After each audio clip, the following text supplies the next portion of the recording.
जो साधन संसाधन थे उनमें बंटवारा सही रूप से न होने के कारण एक बहुत बड़ी आबादी सुविधाओं से वंचित और सम्मान से वंचित रह गई। सभापति जी, प्रेस जो है उस पर भी शिकंजा कसा जा रहा है। जो पत्रकार सरकार के खिलाफ बोलता है नौकरी से हाथ धोना पड़ता है, और सोशल मीडिया हमारा हथियार है, उस पर तरह तरह के प्रतिबंध लगाए जा रहे हैं और विरोध करने वालों को सोशल मीडिया हैंडल भी सस्पेंड करा दिए जा रहे हैं। साथ साथ राष्ट्रपति जी ने धर्म के बारे में बात की थी। राम मंदिर से पहले हमारे गुरुघर तुगलकाबाद का फैसला आया था राष्ट्रपति जी, वो सभापति जी अभी तक दिल्ली में स्थित सदगुरु रविदास जी महाराज का गुरुघर नहीं बना। दूसरों का ऐसा इतना हमारा भी है, हम मरने के लिए पैदा नहीं हुए, जो चाहता है हमारी हत्या कर देता है। मूछे रखने पे, घोड़ी पे बैठने पे, मटकी छूने पे हमारी हत्या हो रही है। क्या बदला है सर? 70 साल बाद भी दलित पिछड़े मुसलमानों पे हिंसा नहीं रुक रही है। सर, मेरा आपसे संरक्षण के साथ ये आग्रह है कि इन घटनाओं को रोका जाए, और देश किसी की बपोती नहीं है, देश संविधान से चलता है सर। और माननीय सभापति जी, जय भीम। महामहिम राष्ट्रपति जी के अभिभाषण पर धन्यवाद प्रस्ताव पर बोलने को आपने मुझे अवसर दिया, इसके लिए मैं आपका आभारी हूं। सभापति महोदय, सर्वप्रथम मैं बहुजन समाज में जन्मे सभी संतों, गुरुओं, महान पुरुषों को नमन करता हूं, जिनमें महात्मा ज्योतिबा फूले, डॉक्टर बाबा साहब अम्बेडकर और माननीय काशीराम साहब को मैं याद भी करता हूं आज के दिन पर। साथ साथ नगीना की महान जनता और भीम आर्मी और हमारी पार्टी आज़ाद समाज पार्टी काशीराम के साथियों का भी धन्यवाद करता हूं। इसके बाद अपने कुल गुरु जगत गुरु सदगुरु रविदास जी महाराज को भी मैं नमन करता हूं, जिन्होंने दुनिया को लगभग 600 साल पहले बेगमपुरा शहर के रूप में दुनिया का सबसे महान लोकतांत्रिक दर्शन दिया।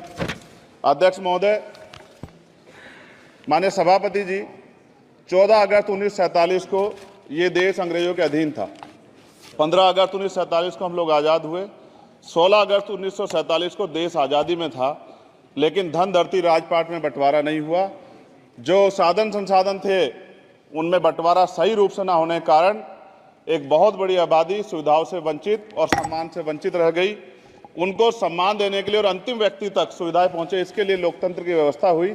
लेकिन आज़ादी के 70 साल बाद भी हम कहाँ खड़े हैं, इस पर ये चिंता का विषय है। मैं मानता हूं कि सामाजिक न्याय तभी होगा माननीय सभापति जी, जब जातीय जनगणना पूरी होगी और जातीय जनगणना कराई जाएगी, और साथ साथ संख्या के आधार पर आरक्षण जो है वंचित वर्गों का बढ़ाया जाएगा।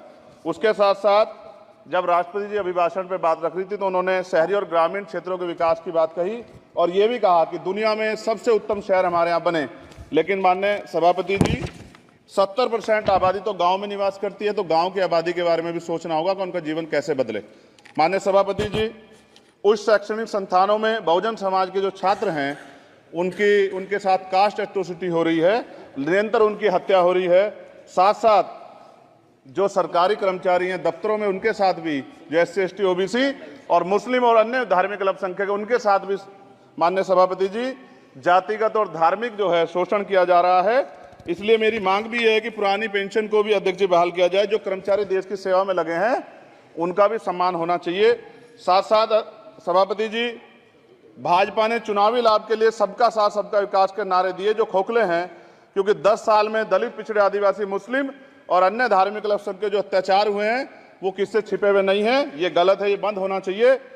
सभापति महोदय जी, महामहिम राष्ट्रपति जी के अभिभाषण में निजी क्षेत्रों में SC ST OBC को रिजर्वेशन देने का कोई उल्लेख नहीं हुआ है, जो कि आज चर्चा का विषय, क्योंकि 98% प्राइवेट सेक्टर है, 2% सरकारी सेक्टर है, तो 98% प्राइवेट सेक्टर में भी हमारी हिस्सेदारी की बात होनी चाहिए। माननीय सभापति जी, आशा कार्यकर्ताओं, आंगनबाड़ी वर्करों, भोजन माताओं के वेतन वृद्धि पे भी कोई उल्लेख नहीं हुआ है, वो भी अभी नंगे, उन पर भी सोचना पड़ेगा।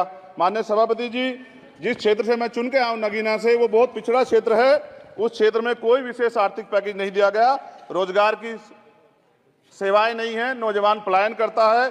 IIT, IIM, एम्स, केंद्रीय विद्यालय आदि शिक्षा में और चिकित्सा संस्थानों की स्थापना होनी चाहिए, जो कि नहीं है। और माननीय सभापति जी, मानसून सत्र आ गया है, मेरा क्षेत्र बाढ़ से बहुत प्रभावित है, इसलिए मैं आपसे आग्रह करूंगा कि वहां के लोगों को बाढ़ से निजात दिलाई जाए। माननीय सभापति जी, चीन हमें आंख दिखा रहा है और लगातार हमारे देश की सीमाओं में घुसपैठ कर रहा है, इसलिए अग्निवीर योजना को हटाकर पुनः सेना भर्ती शुरू की जाए। और साथ साथ भारत की सबसे प्राचीन व बहादुर रेजिमेंट में से एक चमार रेजिमेंट को पुनः बहाल करा जाए, ऐसा भी मेरा आपसे आग्रह है।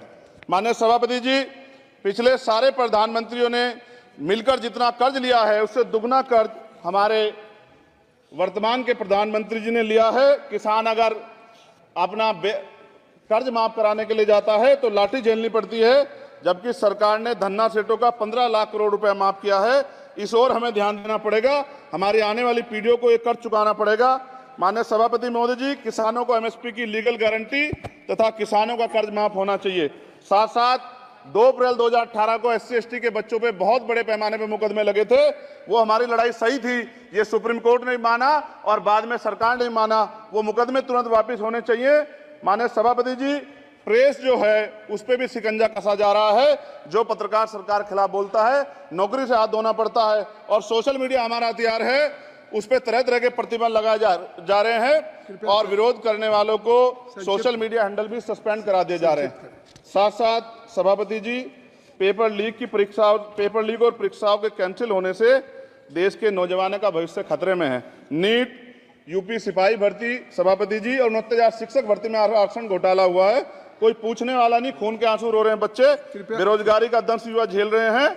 इसलिए मेरा आग्रह है कि युवाओं के लिए कृपया समाप्त करें चंद्रशेखर। माननीय सभापति जी, मैं पहली बार बोल रहा हूं, आप कहेंगे मैं बैठ जाऊंगा, मैं आपकी बात, मैं संवैधानिक मर्यादा का पालन करूंगा, मगर हम तो माननीय सभापति जी सुन ही रहे हैं। आप बोलिए, 1 मिनट। धन्यवाद। 1 मिनट और बोलिए। अध्यक्ष सभापति जी, नारी सम्मान की बात करने वाली सरकार, हमने मणिपुर देखा सर, हमने पहलवान बेटियों का हर्ष देखा सर, और हमने सर हाथरस की बेटी का हर्ष देखा सर, और हाथरस के परिवार को जो वादा किया था सरकार ने वो भी पूरा नहीं किया।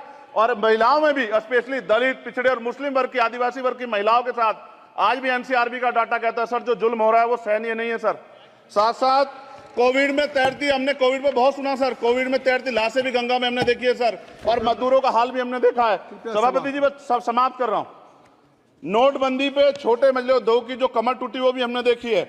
सभापति जी, शैक्षणिक संस्थानों, विश्वविद्यालयों में, चिकित्सा संस्थानों में ओबीसी एसटी के योग्य अभ्यर्थी को एनएफएस करके जिस तरह निकाला जा रहा है, लेटरल एंट्री करके जिस तरह हमारे रास्ते बंद किए जा रहे, ये भी हम देख रहे हैं सभापति जी।